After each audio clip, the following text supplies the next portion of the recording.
Chers amis, joyeuse Pâques! Nous voici enfin rendus à cette grande fête, notre grande fête de la vie qui a triomphé de la mort, l'amour qui a vaincu la haine.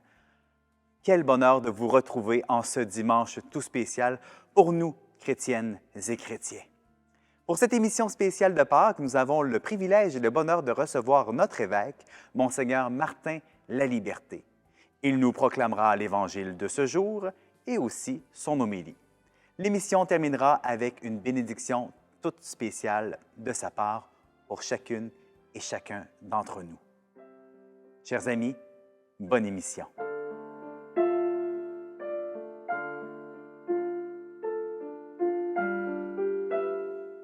Proclamation de l'Évangile de Jésus-Christ selon saint Jean.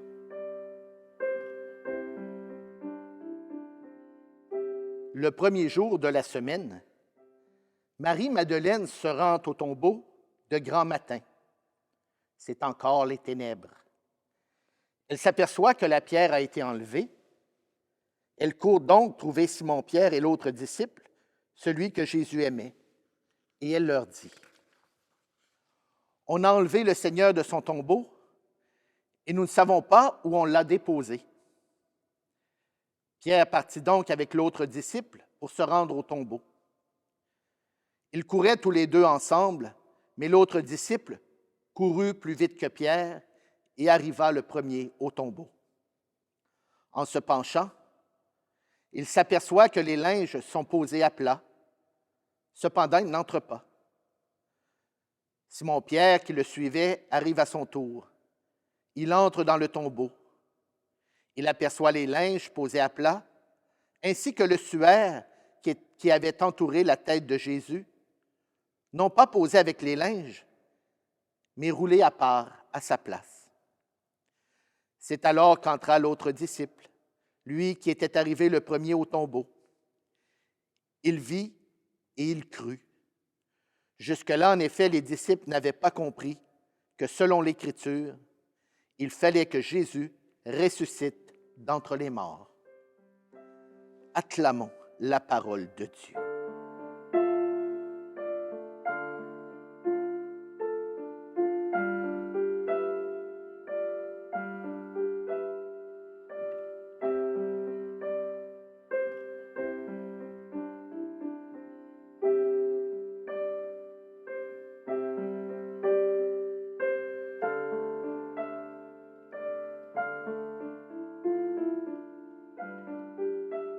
Chers amis, le texte de l'Évangile du dimanche de Pâques que nous venons de proclamer met en scène divers personnages, divers acteurs. Il y a d'abord Marie-Madeleine qui va au tombeau de grand matin et elle trouve la pierre enlevée et le tombeau vide. Et là, elle court et elle va trouver Simon-Pierre et l'autre disciple, celui que Jésus aimait. Ils partent eux aussi au tombeau et constatent la même chose que Marie-Madeleine, la pierre est enlevée, mais ils s'aperçoivent aussi que les linges ont été pliés et déposés et que le linceul a été roulé.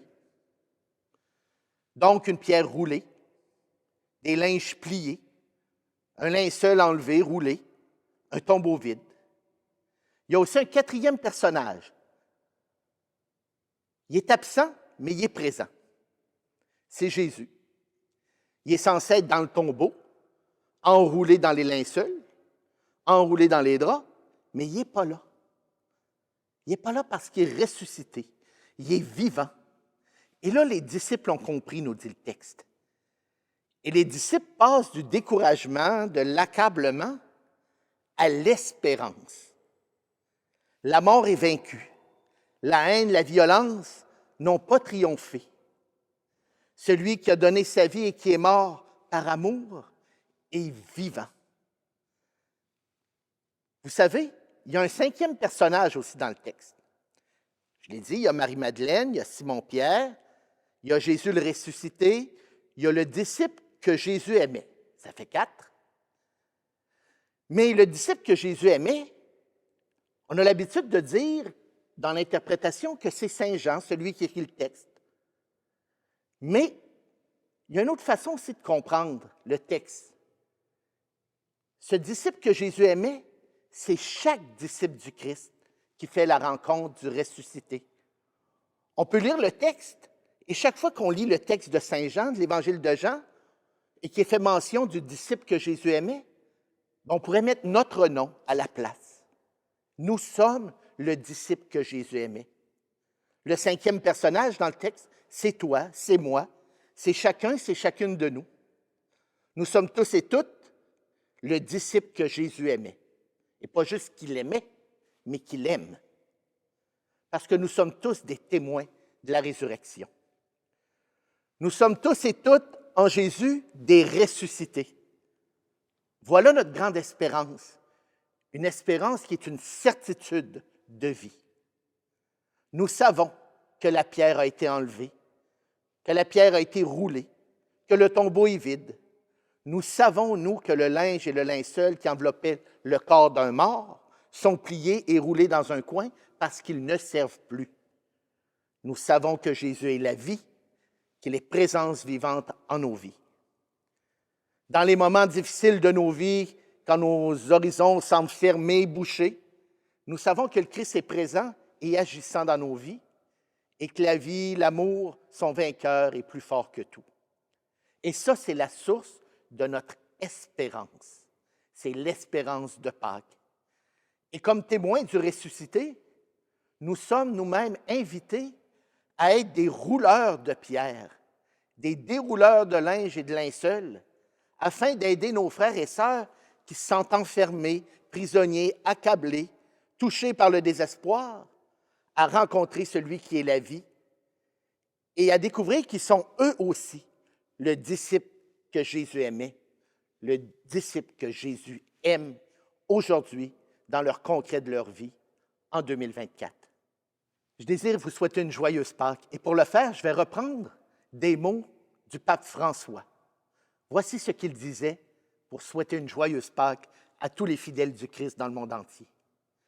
Que la lumière du Christ, ressuscitant dans la gloire, dissipe les ténèbres de notre cœur et de notre esprit, afin que tous nous puissions revivre l'expérience des disciples d'Emmaüs, écouter la parole du Seigneur et nous nourrir du pain eucharistique pour permettre à notre cœur de redevenir brûlant de foi, d'espérance et de charité. Frères et sœurs, une joyeuse Pâques.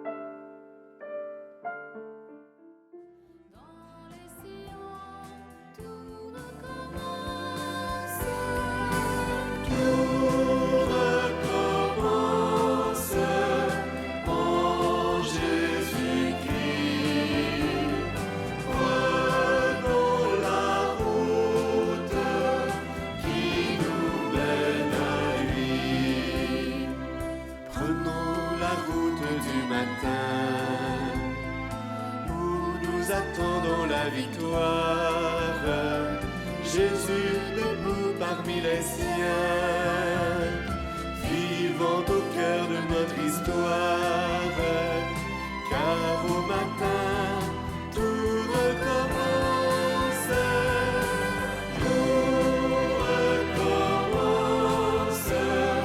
en Jésus-Christ.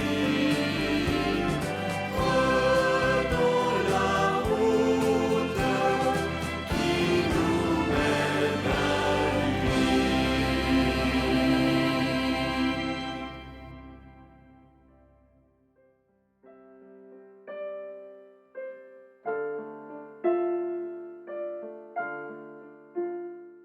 Frères et sœurs, en cette fête de Pâques, je demande au Seigneur qu'il vous bénisse.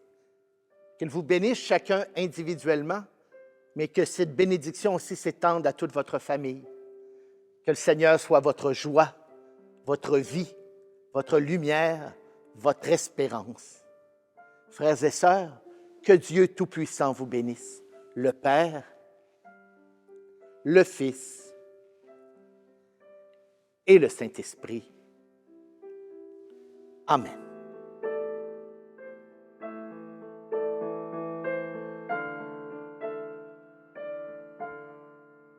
Chères sœurs, chers frères, j'espère que vous avez apprécié cette émission en ce jour de Pâques. Oui, il est vraiment ressuscité. Puissions-nous rayonner de sa vie et de son amour partout où nous irons. J'aimerais prendre le temps de remercier toutes les personnes qui ont contribué de près ou de loin à la production de ces émissions, c'est-à-dire les émissions du Carême et celles de Pâques. Je pense à nos personnes témoins, Stéphane, Denis, Nathalie, Raymonde, Isabelle.